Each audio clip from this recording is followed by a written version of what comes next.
Vamos a retomar el tiempo que hemos tenido con esta enseñanza tan fundamental y tan importante para el cristiano. Sabemos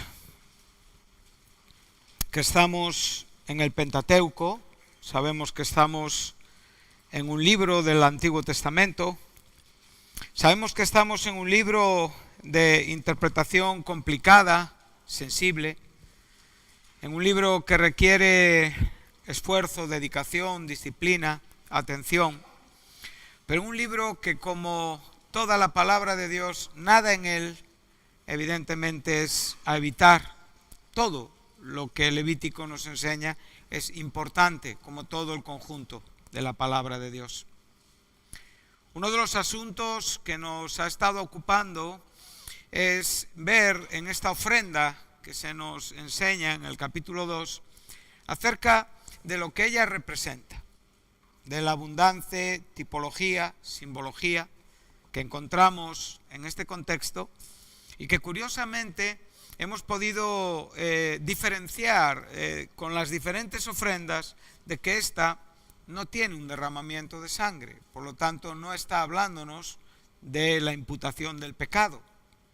Y hemos podido ver que básica o fundamentalmente nos está hablando de la humanidad de Cristo, de cómo Cristo anduvo, de cómo Cristo vivió, de cómo Cristo sirvió a Dios, de cómo Cristo se condujo y de cómo Cristo es un ejemplo para nosotros para seguir sus pisadas. Un ejemplo en el sentido de su humanidad. Nosotros, o lo que yo trato de estar enseñando, no es que estemos separando su divinidad de su humanidad, ya que claramente están perfectas en su persona. Ni tampoco estoy diciendo que estén mezcladas. Su humanidad es su humanidad y su divinidad es su divinidad. Y debemos de verlas perfectamente en lo que cada una es y representa. Pero tampoco es malo para nosotros pararnos en detalles que nos pueden enseñar algo más acerca o arrojar más luz acerca de este asunto tan importante como es la humanidad de Cristo. Como he dicho, no estoy tratando de explicar su humanización, ya que eso es un misterio. Nosotros podemos saber que Él se hizo hombre por medio de los textos, pero a la vez también podemos entender que la Iglesia tardó 4 siglos en poder establecer en su propio credo, en una forma de aceptación total, el tema de la humanización o encarnación de Cristo. Esto es un asunto muy delicado. No es explicable cómo Dios se hizo hombre. Sencillamente, nosotros tenemos esos textos que nos hablan de cómo Él nació de María y que realmente quién era Él que nació de María, y que también Pablo nos lo explica. Aquel que era Dios, aquel que no estimó el ser igual a Dios como un asunto a que aferrarse a partir del verso 6 del capítulo 2 de Filipenses, sino despojándose de sí mismo. Sabemos lo que eso representa y lo que eso significa, o sea, en palabras que nos podamos entender para no usar términos técnicos, o sea, sencillamente Él veló su gloria por medio de su humanidad. O sea, la gloria divina que Él tenía en la eternidad con Dios fue velada en su cuerpo humano. Entonces esa gloria necesitaba ser vista por la propia revelación de quién Él era en cuanto a la propia señalización del Padre y lo que Él decía de sí mismo y lo que el propio Espíritu Santo enseñó. Entonces aquí estamos encontrando un asunto muy deleitoso, un asunto con mucho alimento espiritual para nuestros corazones y un asunto donde a veces, como decíamos, muchos creyentes fracasan. Porque muchas veces la teología está desequilibrada en la propia vida práctica. Entonces hay una teología que podemos comprender, asimilar intelectualmente, pero todos somos responsables de que esta teología realmente sea equilibrada en nuestra vida. ¿Y a quién se tiene que parecer nuestra vida? ¿A Pablo? ¿A Moisés? ¿A Pedro? ¿A Juan? Bueno, son buenos ejemplos de piedad, han sido buenos creyentes, buenos cristianos. Y seguir su ejemplo no está desechado en la Escritura, pero seguimos su ejemplo porque ellos han sido un ejemplo de Cristo. Entonces, ¿dónde tenemos que poner nuestra mirada principalmente? En aquel que ha sido el ejemplo de estos apóstoles o de estos hombres de Dios, en Cristo mismo. Y ahí es donde no va a haber dificultad. Si yo soy capaz de comprender estas verdades, entonces habrá un equilibrio de pensamiento, de conducta, de actitud. Evidentemente estaré asimilando espiritualmente aquellas cosas que después van a producir en mí ese carácter cristiano hacia otros. Y que otros van a poder ver mi carácter hacia Dios. Y que Dios principalmente va a ver mi carácter hacia Él y hacia otros. Todo esto es un cúmulo de asuntos que son fundamentales y que son principales. Los cristianos no somos automáticos en la vida espiritual. Los cristianos vivimos tiempos muy cambiantes. En la vida vivimos momentos inesperados, vivimos disgustos, vivimos sufrimientos, unos por nuestra irresponsabilidad, otros sencillamente porque Dios nos está probando, nos está formando, está permitiendo que nuestra vida se haga fuerte. Pero a veces el creyente se equivoca en el que sus malos tiempos no son achacables a la batalla espiritual donde está viviendo. Claro, la batalla espiritual siempre está presente. No son achacables al enemigo de su alma que siempre tiene como objeto hacerle tropezar. La honestidad es que son achacables evidentemente a nuestra falta de crecimiento.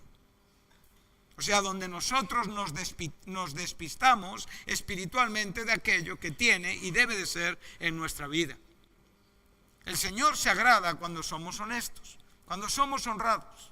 Cuando damos gloria a quien merece gloria, honra a quien merece honra, cuando le damos gloria a Dios o cuando también sabemos dar gracias a un hermano si lo merece.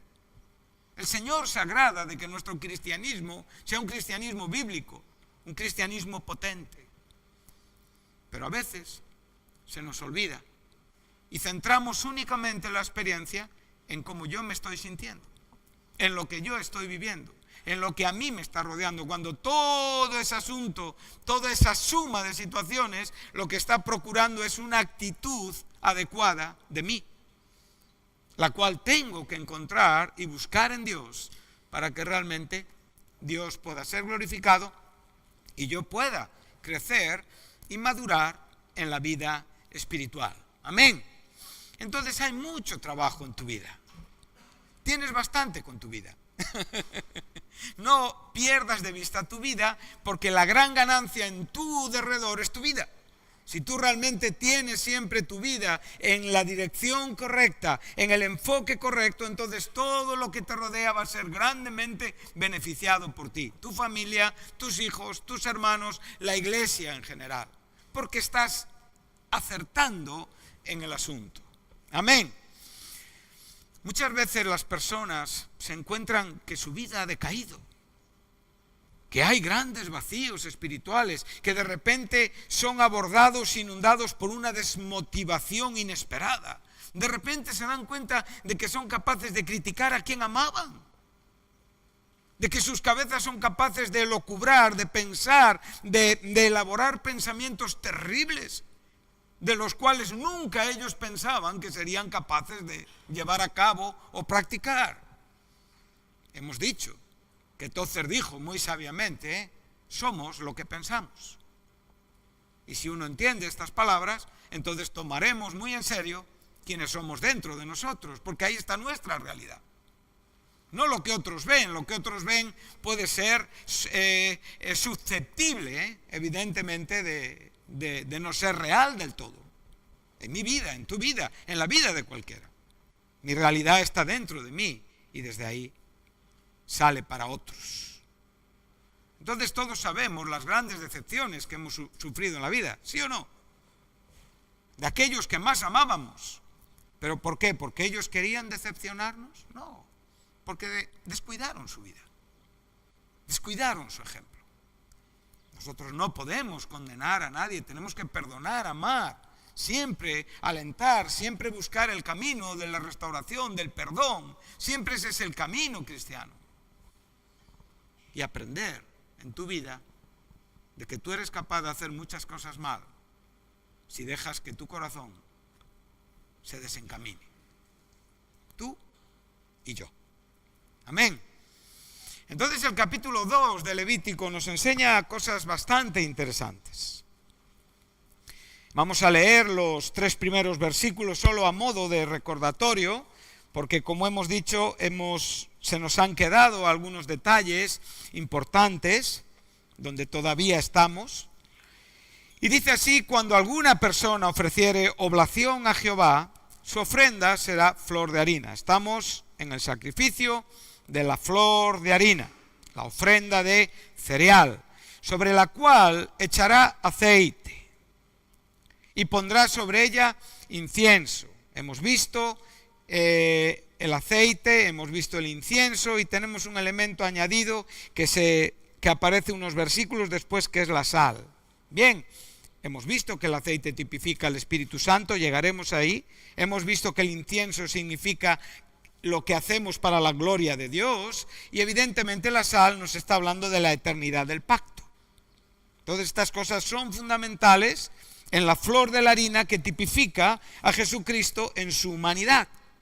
Y vemos claramente que esta flor de harina estaba amasada, lo cual tiene que ver con las perfecciones de Cristo en su persona, y a la vez era ungida con aceite, lo que significa el ungimiento del Espíritu Santo en la vida de Jesús aquí en esta tierra.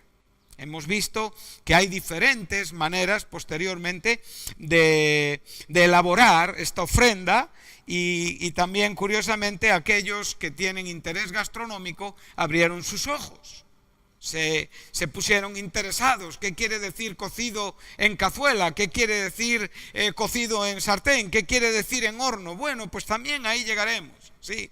Tiene que ver con los sufrimientos de Cristo. Diferentes sufrimientos que Cristo tuvo sin necesidad de morir en la cruz. Bien, y ahí también llegaremos. Entonces podemos ver que principalmente donde nos hemos quedado, y a mayores también, era una parte que sobraba después de llevar a cabo el sacrificio para Aarón y sus hijos, que tipifican a la iglesia, del cual Aarón es tipo de Cristo y los hijos de Aarón, o la casa de Aarón, es tipo de la iglesia. Cuando estamos trabajando con tipología o simbología, tenemos que ser muy cuidadosos, porque no podemos espiritualizar más allá de lo que la Escritura resiste. Si yo espiritualizo y la Escritura no resiste, mi sermón entra en un punto donde ya no hay manera de seguir con él, ¿sí? Pero todo aquello que la Escritura resiste nos permite explicar, y siempre tiene que ser respaldado por la Escritura, no por mi buena intención o por mis ideas, o porque de repente algo me salta a la vista y lo quiero yo colocar como una idea muy espiritual, pero que la propia Biblia no la sostiene. Amén. Entonces hemos podido en el primer sermón hablar de el que dice que permanece en él, tiene que andar como él anduvo. Acordaros, Primera de Juan, capítulo 2, versículo 6. Hemos visto la primera carta de Pedro en el capítulo 2, versículos 20 y 21, creo, que él nos dejó un ejemplo para seguir, evidentemente, sus pisadas.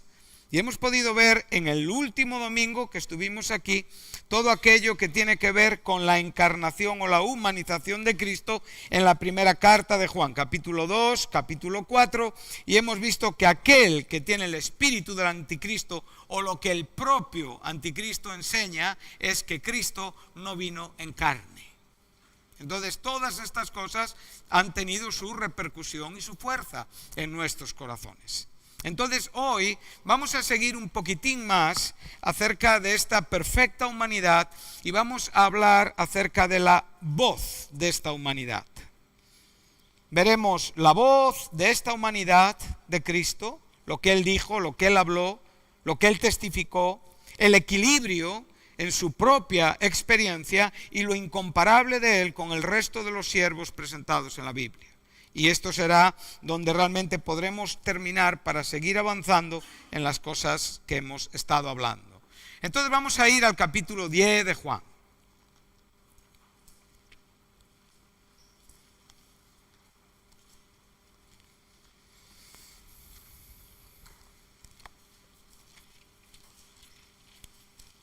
Estamos ante un capítulo conocido, muy sencillo.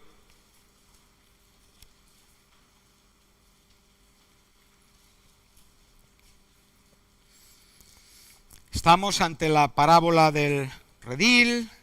A partir del capítulo 7 tenemos a Jesús como el buen pastor. Y ahora vamos a leer los 6 primeros versículos. Vamos a pararnos en el verso 3, en el verso 4, en el verso 5 y tomaremos el versículo 27, que un poquitín más adelante nos viene a decir similar a lo que vamos a estar hablando en esta mañana. Dice así: de cierto os digo, el que no entra por la puerta en el redil de las ovejas, sino que sube por otra parte, ese es ladrón y salteador. Mas el que entra por la puerta, el pastor de las ovejas es, y a éste abre el portero, y las ovejas oyen su voz. Aquí ya tenemos esta frase, oyen su voz. Y a sus ovejas llama por nombre y las saca. Y cuando ha sacado fuera todas las propias, va delante de ellas, y las ovejas le siguen porque conocen su voz, oyen su voz, conocen su voz. Mas al extraño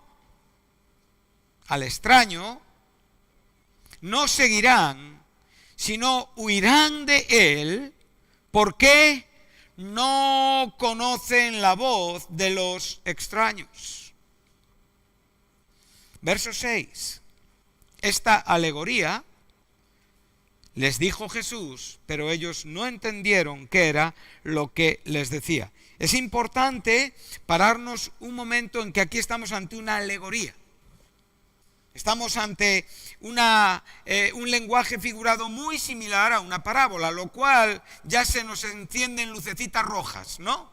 Ante nosotros, cuando hemos estado estudiando la interpretación de la Biblia. Las parábolas son verdades, son, como digo, historias que nos quieren hablar de una verdad precisa que hay que diferenciar y distinguir en el contexto que estamos estudiando. Las parábolas a veces son muy apetitosas porque con facilidad se pueden encontrar elementos comunes y de repente empezar a dar sentido a todos los sustantivos, nombres y verbos que estamos aquí escuchando y perder de vista el asunto. Entonces, de repente, ¿quién es el portero? ¿Quién no es el portero? Y yo empiezo a inventarme cosas y me cuadran y soy capaz de acoplarlas a mi propia vida, pero aquí el asunto principal es realmente la puerta, y uno que abre la puerta y la cierra y que saca las ovejas y que las ovejas le conocen, y al quien le abre el portero, y que evidentemente son ovejas que no oyen la voz de extraños, ¿sí? Entonces tenemos que tener, como digo, mucho cuidado a la hora de explicar parábolas, porque las podemos estar adecuando a nuestra idea propia de pensar. Entonces tenemos que buscar aquello que realmente la propia Escritura sostiene. El verso 27 nos da un contexto de los más maravillosos que podemos encontrar en el Evangelio de Juan, y viene diciendo en el verso 25: os lo he dicho y no creéis las obras que yo hago, en nombre de mi Padre ellas dan testimonio de mí, pero vosotros no creéis porque no sois de mis ovejas, como os he dicho. Y de nuevo enfatiza, repite, recalca: mis ovejas oyen mi voz y yo las conozco y me siguen. Y ahora Jesús va a decir: y yo les doy vida eterna y no perecerán jamás, ni nadie las arrebatará de mi mano. Aquí este verbo es el mismo verbo cuando se nos habla que seremos arrebatados, harpazo, ¿sí? O sea, nadie va a tener la fuerza, ni nadie va a tener el poder, ni la acción de llevarse ninguna oveja que esté protegida en la sangre de Jesús por la mano del pastor. Esto es lo que está diciendo el Señor Jesús. Esto no es un texto para hacer una defensa de una doctrina o para tratar de acomodar una doctrina. Aquellos que realmente pueden tener una idea calvinista, es uno de los textos favoritos del calvinismo este. Pero también aquellos que no comparten una idea calvinista tratan de decir, bueno, no serán arrebatadas aquellas que vivan de acuerdo con lo que yo digo. Esto no viene aquí, que yo sepa, ¿no? Entonces me da igual que tengamos una postura u otra postura. Jesús dice lo que dice: nadie las arrebatará de mi mano. Y eso es lo importante aquí. ¿Sí? No es la doctrina que yo puedo extraer, es lo que realmente Jesús me quiere decir y que yo debo de interpretar. Entonces mis ovejas, yo les doy vida eterna, no perecerán jamás, ni nadie las arrebatará de mi mano. Mi Padre, que me las dio, entonces ya Jesucristo está incluyendo al propio Padre como dueño de esas ovejas. Está hablándonos de la redención y está hablando que en la propia redención el Padre es el que entrega al Redentor, al Hijo, al Pastor, al Salvador, a la puerta de la salvación, las ovejas que van a estar en ese bendito lugar seguro, ¿sí? Y va Cristo a declarar en una manera totalmente inapelable: nadie puede arrebatar las ovejas de mi mano, ni tampoco de la mano de mi Padre, porque yo y el Padre uno somos. Jesús no está diciendo que son una persona, son dos personas, el Padre y el Hijo, ¿sí?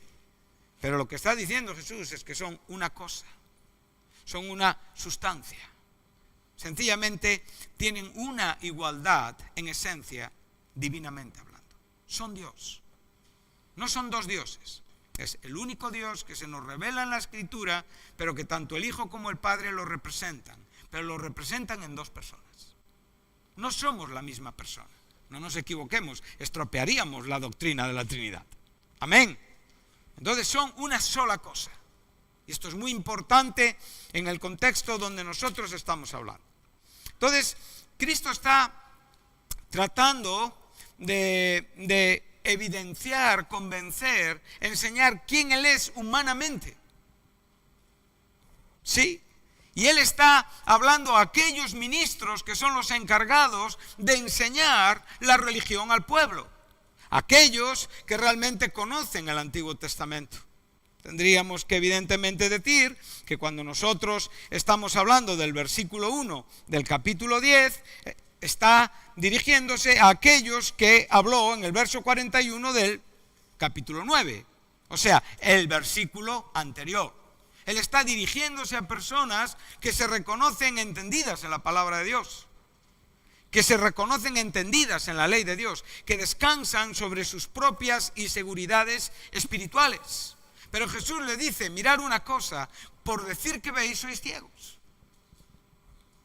Esto es una palabra para ti y para mí. O sea, yo puedo estar en este rol. Yo puedo estar en este rol. Yo puedo realmente estar muy lejos de comprender quién me está diciendo qué es la puerta y quién es el pastor. Como he dicho, una de las causas principales por las cuales los cristianos desfallecen, se desalientan, entran en espacios áridos en su vida, entran en situaciones de poco fruto, entran en situaciones donde el pecado es una posibilidad muy grande, es por perder de vista la humanidad de Jesucristo. Es por perder de vista el carácter de nuestro Salvador, cómo Él era, cómo Él pensaba, cómo Él se movía. ¿Por qué Dios se hizo hombre? ¿Por qué realmente Cristo vino a este mundo a vivir y a morir únicamente para llevar a cabo la obra expiatoria a favor de nuestros pecados? Por supuesto, ese es el clímax, esa es la obra principal, es el fundamento que ha glorificado a Dios más que todo lo que en este mundo ha pasado desde que el mundo es mundo. Cristo con su muerte y su resurrección. Pero su vida está para que entendamos, para que podamos hoy traer una comparativa a nuestra existencia, a nuestras relaciones, a qué es un pastor y qué no es un pastor, cómo deben de ser las personas que representan y que predican y que enseñan y que tienen responsabilidades en la iglesia. Aquí no se nos está diciendo que la puerta sea el llamamiento a los hombres. La puerta es Jesucristo, inapelablemente, no significa otra cosa. Pero sabemos perfectamente que hoy hay personas que tienen ministerios y que pueden ser puertas cerradas o puertas abiertas mostrando a Cristo correcta o incorrectamente y hacer mucho daño a la iglesia. Él estaba hablando a pastores, a guías cerrados, a personas que no podían ni sabían diferenciar cómo realmente era el carácter de Dios humanizado en la persona de Jesucristo que tenían delante de ellos. Hablaban de misericordia, pero ignoraban la misericordia. No sabían qué era la misericordia. Sabían términos, gesed, pero un término no me enseña la misericordia. La misericordia es la vida con la que yo cada día vivo entre las personas que Dios pone en mi camino. Los que amo, los que conozco y aquellos que amo pero no conozco. Amén. Entonces estamos viendo la importancia de lo que aquí se nos está enseñando. Si tú realmente eres capaz de profundizar en el carácter de Jesús, comprender el carácter de Jesús bajo la luz del Espíritu Santo, y realmente puedes llevarlo a tu propia vida como una meta para poder desarrollar en la vida que el Señor te permita vivir, serás un hombre que ha aprovechado tu tiempo. Ser como Jesús es el más alto honor que tú puedes vivir en esta vida. Ser como Cristo. Hacer de Cristo tu meta. Hacer de Cristo tu ejemplo. Y ser un ejemplo de Cristo a otros. La gran pregunta que uno tiene que hacerse en cada acto en la vida es: ¿qué haría Cristo?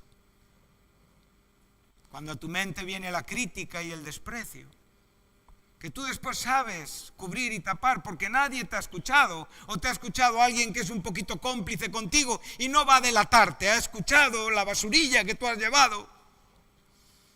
Pero la gran pregunta, primeramente, ¿qué era? ¿Qué haría Cristo? ¿Le criticaría?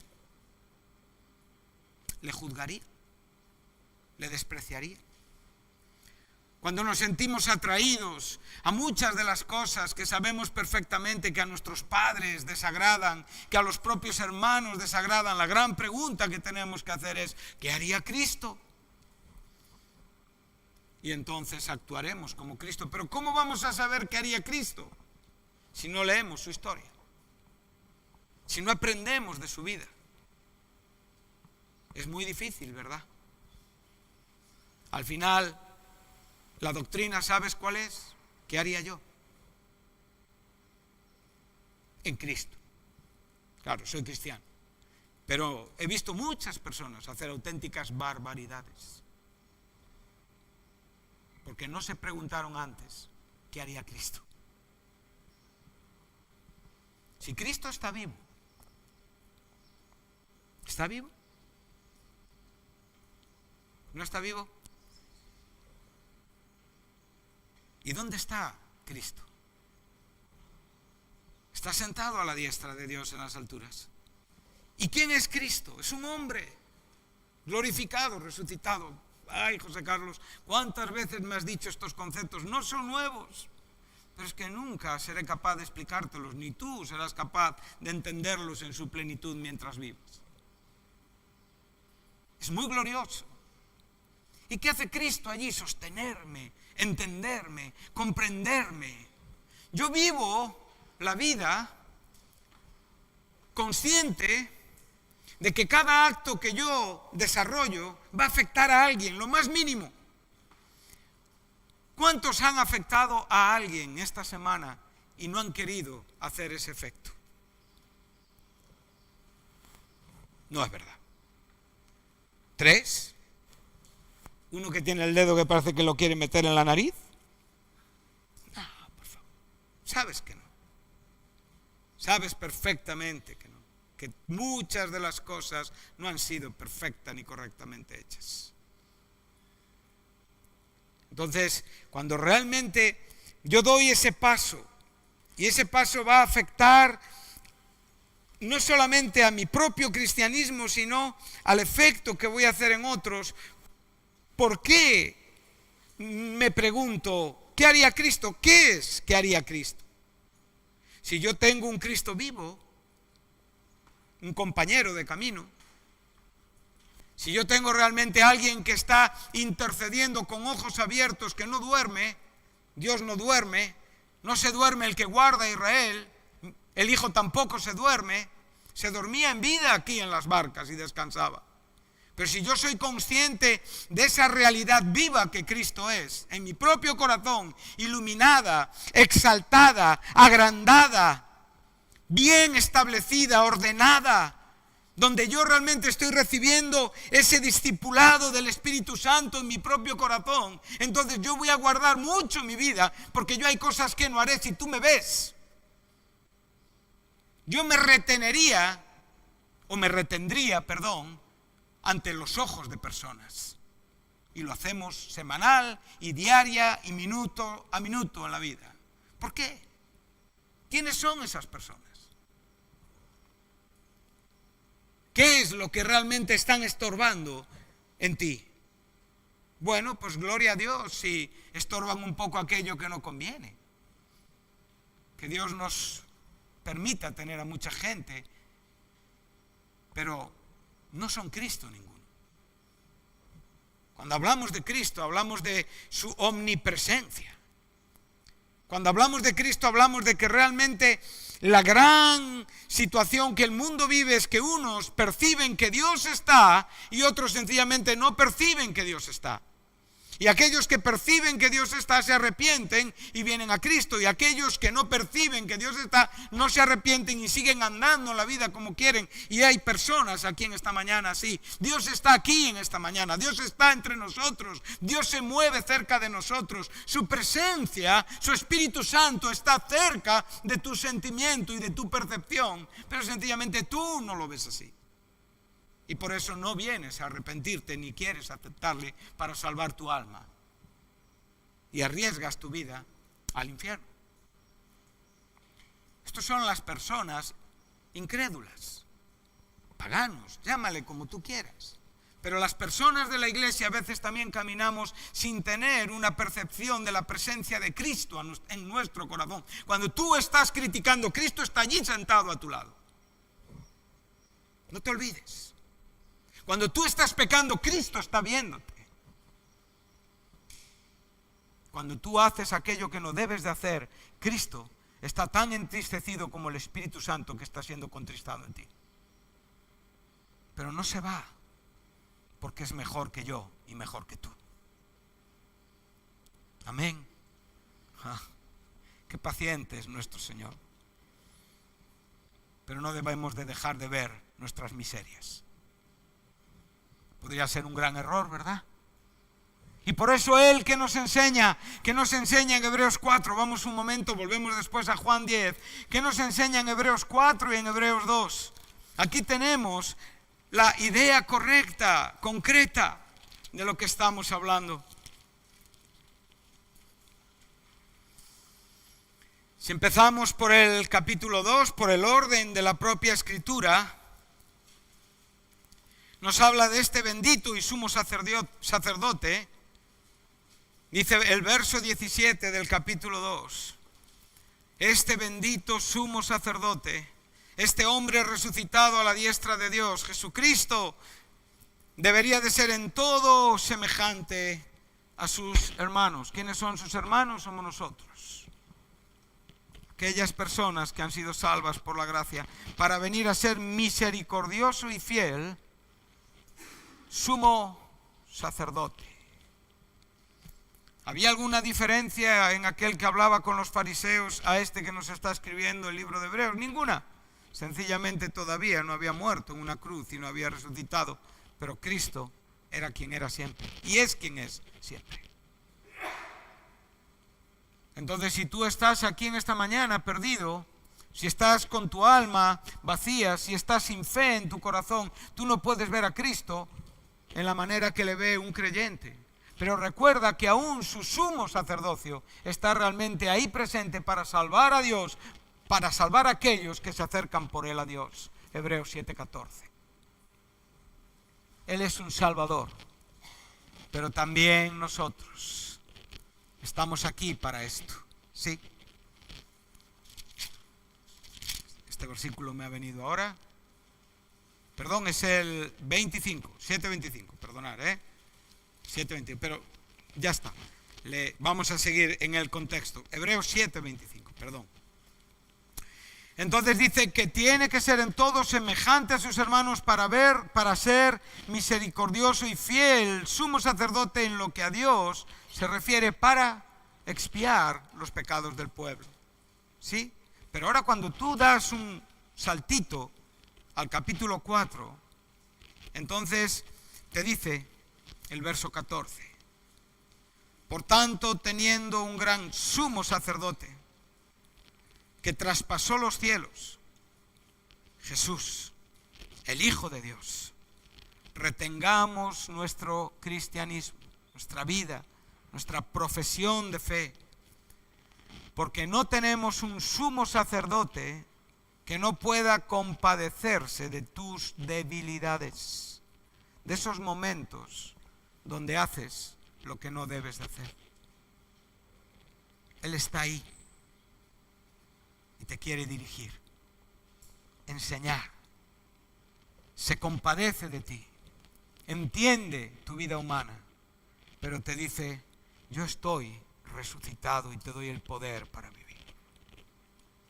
Pecar nunca es una opción. Amén. ¿Sí? Entonces, teniendo este bendito compañero tan cercano, que fue tentado en todo, él fue tentado en todo según nuestra semejanza, pero con esa condición que tenía en su naturaleza humana, sin pecado. Esta es la grandeza del hombre, Jesucristo. Y en virtud de esta naturaleza él puede ser este gran sumo sacerdote. No lo hubiera sido si no se hubiera hecho hombre, pero era imposible no haberlo sido, porque ese era el propósito de Dios. Verso 16: acerquémonos pues confiadamente al trono de la gracia para alcanzar misericordia y hallar gracia para el oportuno socorro.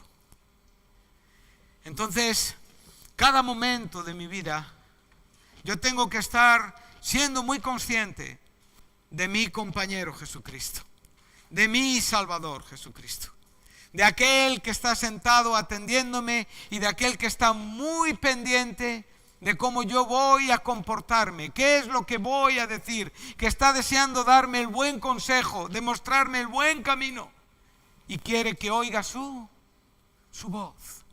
¿Y por qué oigo su voz? Porque soy su oveja.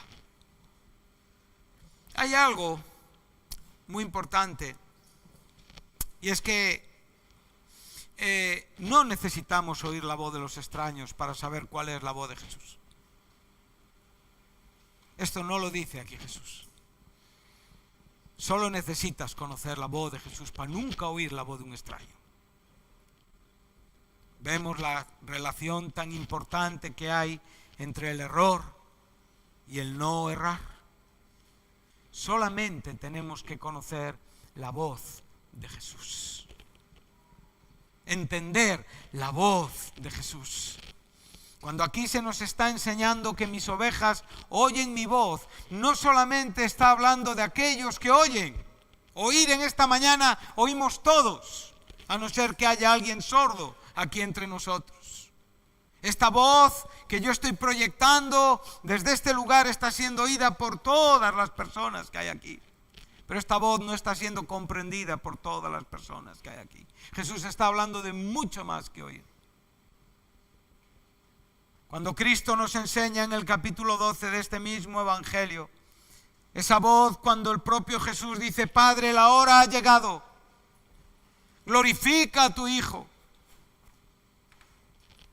Él está tratando de decir, dice: sálvame de esta hora, pero si para esta hora he llegado, dice Jesús. Y una voz desde el cielo dice: lo he glorificado y lo voy a volver a glorificar. Por un momento me iba a Juan 17. ¿Y la gente qué escuchó? ¿La voz? Sí escucharon la voz, pero no entendieron la voz. No la comprendieron. Aquello era una voz sencillamente que se oía en los oídos, pero no era una comprensión al corazón, ni tampoco evidentemente era una acción de obediencia. Entonces Jesús dijo claramente, ahora el Hijo de Dios va a ser levantado. Ahora es el juicio de este mundo. Ahora el príncipe de este mundo es echado fuera. Y cuando yo fuere levantado, a todos atraeré a mí mismo.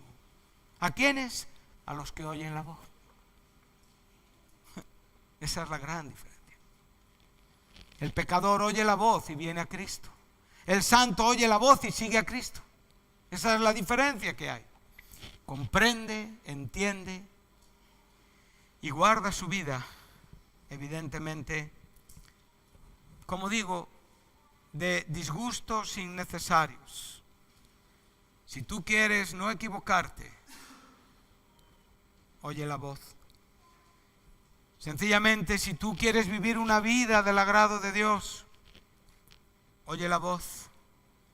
Si realmente tú quieres guardar tu vida y tener un efecto sobre los demás de bendición, oye la voz, conoce la voz, obedece la voz de tu Señor. Él es esa puerta y Él es ese bendito pastor. Y ahí es donde nosotros tenemos que comprender y entender que si fallamos en oír la voz, no solamente vamos a fallar en nuestra vida, sino vamos a afectar la vida de muchos. Amén.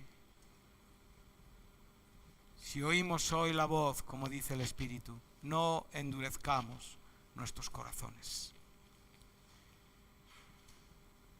Cristo tiene que hablarnos. Y nos habla por la palabra. Y nos habla por el Espíritu Santo. Y nos habla por todo lo que Él es y representa. Entonces, cuando ya empezamos a darnos cuenta de que Dios nos ha comisionado, que Dios nos ha dado un ministerio, que Dios realmente nos ha puesto con responsabilidades en nuestra mano, todavía debemos de ser mucho más incisos. Todavía tenemos que enfatizar mucho más la importancia de oír la voz. Cuando yo vivo solamente una vida yo, que realmente no tengo mucho efecto en nadie, oír la voz es determinante, es importante. O sea, no hay un nivel de más importancia o menos. Oír la voz significa mi salvación. Pero después en la vida me encuentro que me caso, por ejemplo. Yo no puedo disminuir oír la voz, porque ya tengo una familia que realmente soy un marido, que están sobre mi responsabilidad. Y tengo que oír la voz porque es mucho más lo que Dios me ha ido dando en la vida. En la medida que Dios nos va dando, también Dios va demandando más de nosotros. A quien mucho se le da, mucho se le pide. Por lo tanto, no disminuyas en la exigencia de tu vida, hermano. No disminuyas, no desmayes, no desfallezcas. Exígete esa vida adecuada y que glorifica a Dios y que realmente afecta espiritualmente y correctamente a otros. Amén. Entonces podemos ver la importancia de oír esta voz. Oír con atención, obedecer, comprender. Voy a daros algunos textos para que veáis que esto tiene mucha importancia. Por ejemplo, en la versión de los 70, la Septuaginta, o sea, el Antiguo Testamento traducido al griego, Génesis 3, en el versículo 17 vas a encontrar este mismo verbo que hay aquí en Juan 10. El mismo. Y ahora vamos a ver qué es el asunto.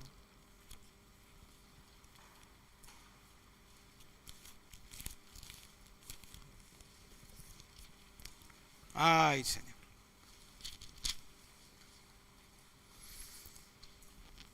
El pecado entró en la humanidad por obedecer una voz. No te olvides.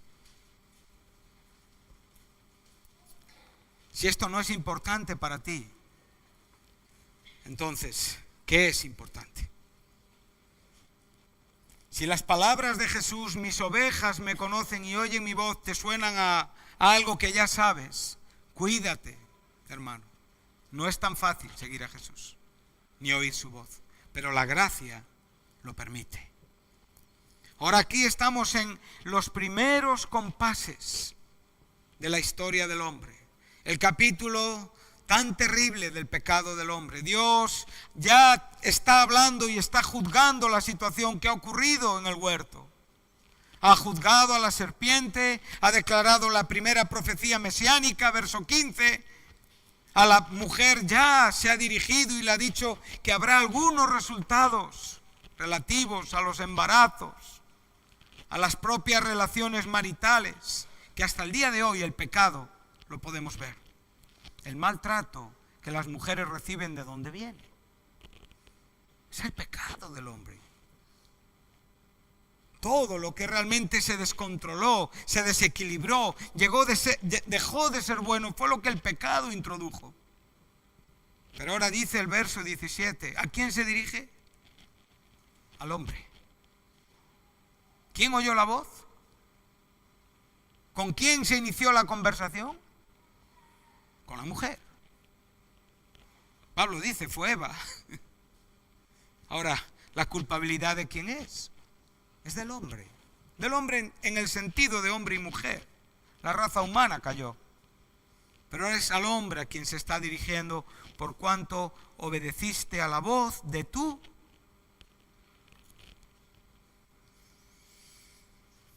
mujer. ¿Cuántas veces en nuestra vida los mayores problemas se generan por descuidar la voz de Dios y oír la voz de alguien cercano a nosotros? ¿Había alguien más cercano a Adán que su propia esposa? ¿Habría alguien en quien podría confiar más que en su propia esposa? Hay maridos aquí, ¿tú crees que hay alguien más interesado en ti que tu propia esposa? Pero no es suficiente. Tu esposa o tu esposo o yo podemos ser claramente voces de equivocación a tu vida. Hay que tener cuidado, ¿verdad? ¿Te acuerdas de Job? ¿Cómo respondió a su esposa? Cuando su esposa le dijo, maldice a Dios y muérete, ¿no ves cómo tú te encuentras? Bueno, Job todavía tenía una integridad en esos momentos, ¿no? Y le dijo, pero mujer, vamos a recibir de Dios lo bueno y lo malo no lo vamos a recibir en ninguna manera, dice la Escritura. Job blasfemó el nombre de Dios. Pero tú estás siendo afectado por tu entorno inmediato. Es fácil salir corriendo cuando las cosas, si mi marido cae enfermo, ¿qué hago? Busco ayuda, ¿sí? Pero es que a veces la enfermedad no necesariamente es algo físico, es espiritual. ¿Y qué haces? Tenemos que procurar la intervención y la ayuda de Dios para el beneficio de nuestra salud. Porque si oímos la voz y vamos más allá de donde tenemos que ir, entonces podemos encontrarnos con un gran disgusto, que no es causado por nada ni por nadie, es causado por nuestra falta, evidentemente, de responsabilidad por atender aquello que no tenemos que atender. Todos sabemos cómo Dios prometió un hijo a Abraham. Amén. Y como Sara le sugirió la posibilidad de tener hijos. Y a lo que Abraham accedió y que trajo a su casa un problema.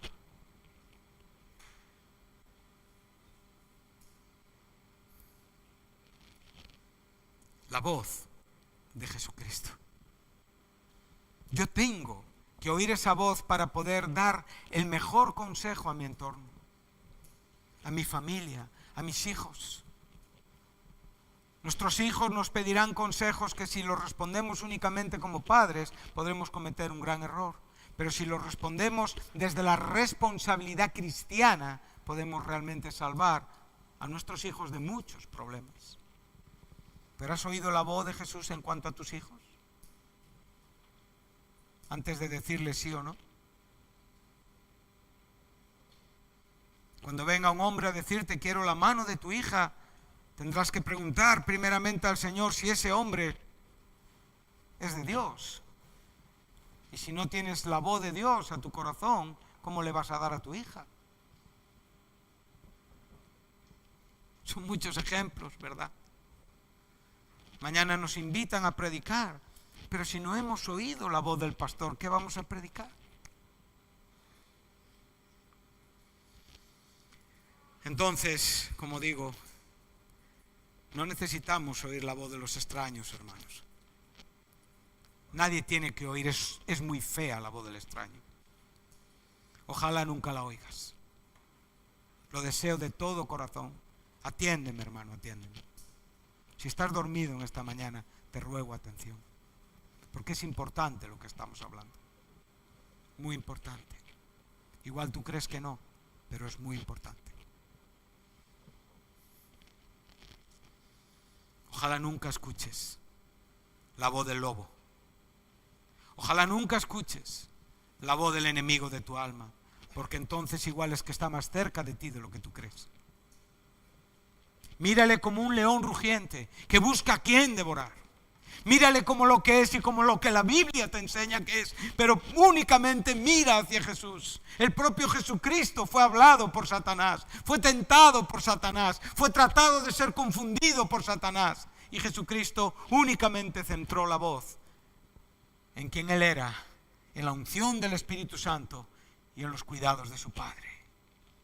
Y le dijo, escrito está, Satanás. Esto es todo lo que tenemos. ¿Queremos la voz de Jesús? Aquí la tenemos. Ese bendito y santo equipo en nosotros nos va a guardar y a preservar de pecado, de maldad. Por cuanto oíste la voz de tu mujer. Duro, ¿eh?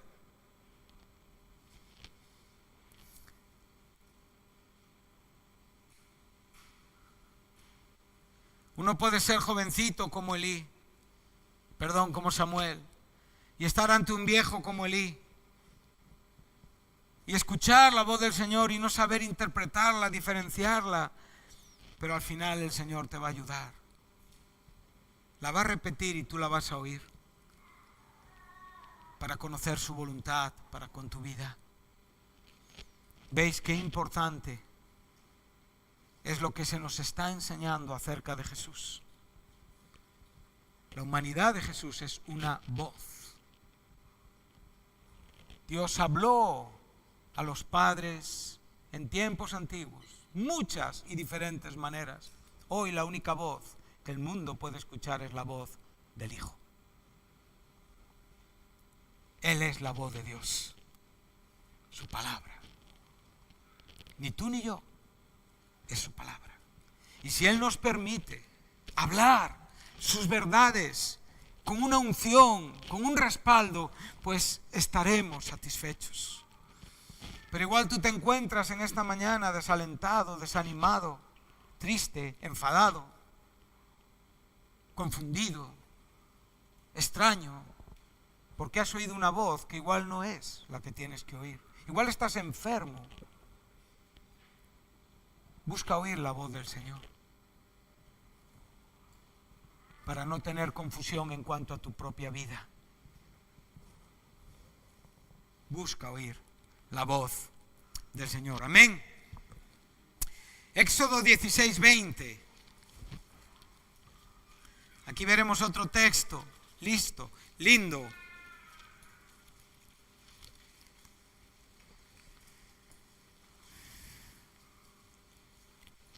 Otro ejemplo, claro.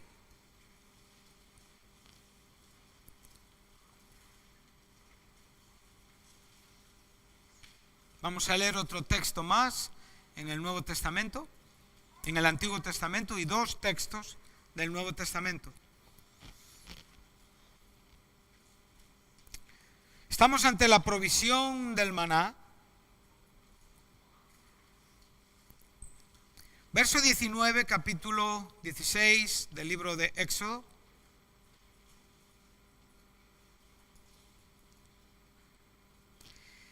Y les dijo Moisés, ninguno deje nada para mañana, Ninguno deje nada de ello para mañana. Creo que el mensaje es claro. No es difícil de comprender, no es difícil de entender. Cualquier persona se da cuenta de lo que Moisés quiere decir, ¿verdad? Sencillamente el maná había que comerlo en el día que se recogía y no quedaba nada para el día siguiente. Era la voluntad de Dios, era lo que Dios había enseñado y establecido, y encontraremos sentido espiritual siempre en aquello que Dios dice. Bueno, ¿qué fue lo que hicieron ellos? No oyeron la voz. Sencillamente la oyeron en la manera que a ellos les pareció bien.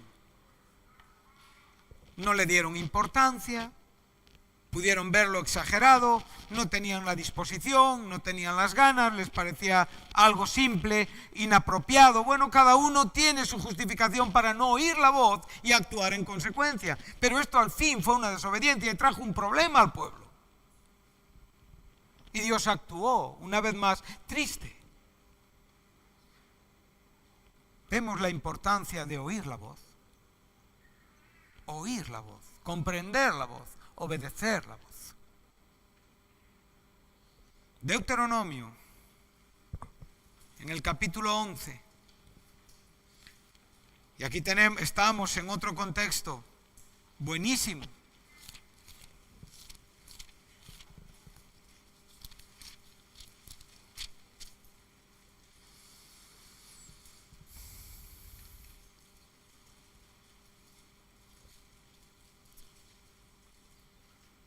Este es un contexto que tiene sus paralelos en el capítulo 8 de Josué y en el capítulo 27 de Deuteronomio. Tiene que ver con la bendición y con la maldición.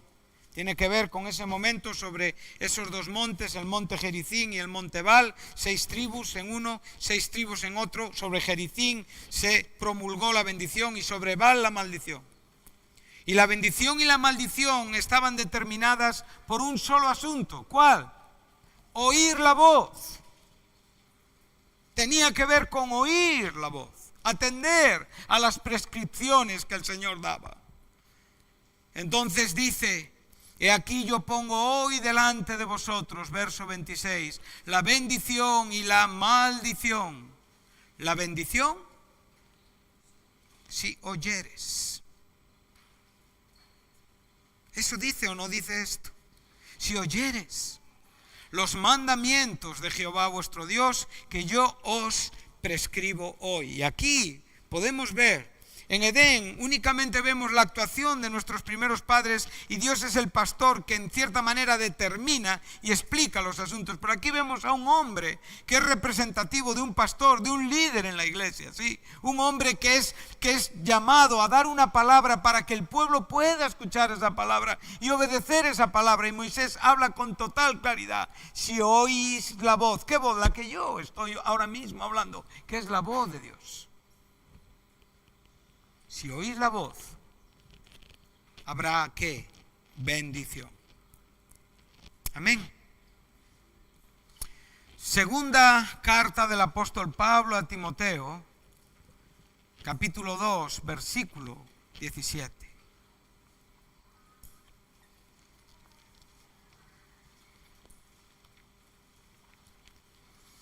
Ahora ya estamos en el Nuevo Testamento.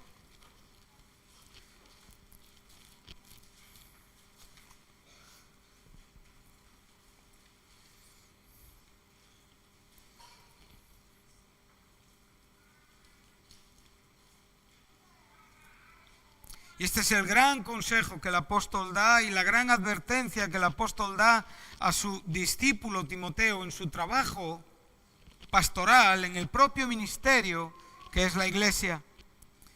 Gran versículo que sabemos de memoria: procura con todo el esfuerzo de tu vida, con todo, 2:15, segunda Timoteo 2, verso 15, procura con diligencia presentarte diariamente a Dios aprobado. Esto es una consecuencia de la gracia, amén, y evidentemente es una consecuencia de la propia conciencia y del propio sentido de la providencia, de la presencia de Dios en mi vida. Diariamente estoy presentándome a Dios No es cuando estoy aquí predicando, no es cuando estoy en un momento donde puedo ser visto, observado. Cada minuto de mi vida es una oportunidad para presentarme a Dios como un obrero aprobado. Y lo debo de hacer con la conciencia de tener ese compañero, ese ejemplo de vida que es Jesucristo, que me comprende, que entiende la situación donde estoy metido. Las controversias, las contradicciones, los momentos inesperados, Él me entiende. Pero Él me quiere hablar y me quiere decir: José Carlos, esto es lo que hay que hacer. Porque de esto depende presentarme a Dios como lo que yo trato de representar y ser: un obrero aprobado. Un obrero que no tiene de qué avergonzarse.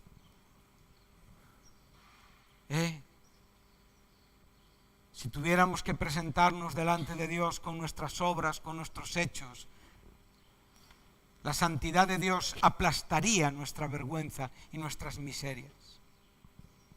Pero Cristo ha tenido a bien presentarse por ti allí.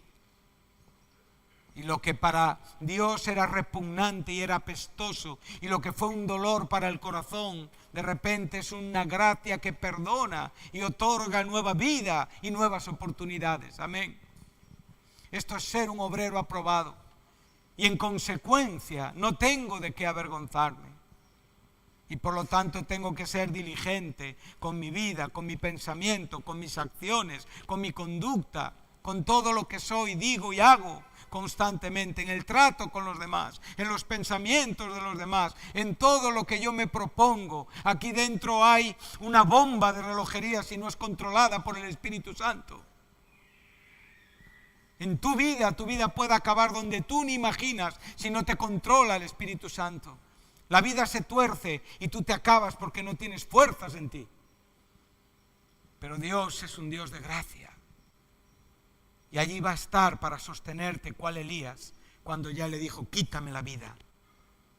No soy mejor que nadie. Y los cuervos, que no le gustan, pájaros que no le gustan a mucha gente, fueron instrumentos de la gracia y de la soberanía de Dios que alimentaron a Elías. Una vez me compararon con estos cuervos y le dije: muchas gracias, porque no creo que ni llegue a ellos.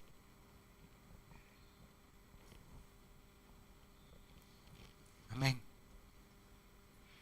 Ojalá pueda ser en la vida un cuervo que llevó alimento a un santo.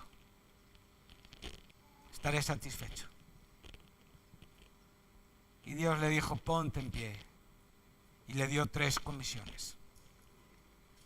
3 comisiones. Escuchó esa voz. Yo veo gente aquí en esta mañana muy desfigurada, alguna, muy necesitada de fortalecerse dentro. Veo personas que fácilmente cambian el paso por cualquier palabra, cualquier mensaje. Esto me pasa a mí también. Pero tenemos un compañero a nuestro lado que te dice cómo hacer, cómo obrar, que te permite presentarte ante Dios como un obrero aprobado, que te permite presentarte a Dios como bien nos enseña ese verso 24 del capítulo 7 de Mateo. ¿Quién es el hombre diligente? ¿Quién es el hombre entendido? ¿Quién es el hombre prudente? El que oye la voz, el que oye la voz y en consecuencia edifica su casa. Dios nos ha dado oídos para oír su voz. Y ahora fíjate, mas evita. ¿A quién le está diciendo esto? Al mismo que le dijo: procura presentarte. A los mismos que trató de hablar Moisés, a los mismos que Dios habló en el huerto. A todos la idea es oír la voz. Y ahora le está diciendo: evita profanas y vanas palabrerías. O sea, ¿qué es lo que está diciendo? No solamente que tú seas el causante de estas conversaciones infructuosas, sino que tampoco las oigas y las distingas, porque son voces extrañas. Y ahora, fíjate el ejemplo que nos pone aquí. Porque conducirán más y más a la impiedad. Lo contrario del misterio que Pablo predicó a Timoteo, el misterio de la piedad. Lo contrario de la vida cristiana, de la vida piadosa. O sea, conducirán más y más hacia la impiedad. Y ahora dice, y su palabra carcomerá, ¿cómo? Gangrena, de los cuales, y ahora Pablo realmente va a dar dos nombres de la iglesia. Personas que tenían una participación en la iglesia y que habían dejado de escuchar la voz y que eran voces de impiedad. Y fíjate qué curioso, que tú aquí en castellano, cuando tú ves el verbo carcomer y ves el sustantivo gangrena, no te es muy difícil ver que una gangrena es como un cáncer, es realmente la eliminación de células vivas, mata las células y deja realmente cualquier órgano sin vida, inerte, al punto que tiene que ser cortado, porque está sin vida e inútil por completo.